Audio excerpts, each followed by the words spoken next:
దిగు.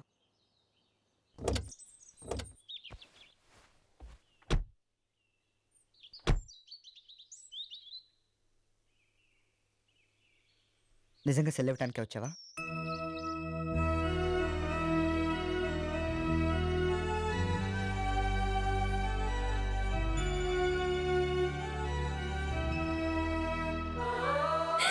ఏయ్, ఏంటిది చిన్నపిల్ల?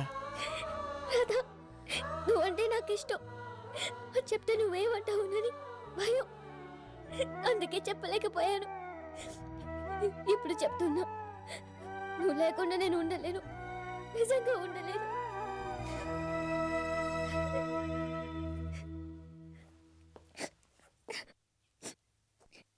నా మనసులో ఏముందో అది చెప్పేశాను. నేనంటే నీకు ఇష్టం లేకపోతే నువ్వు చెప్పొద్దు. వినలేను, విని తట్టుకోలేను.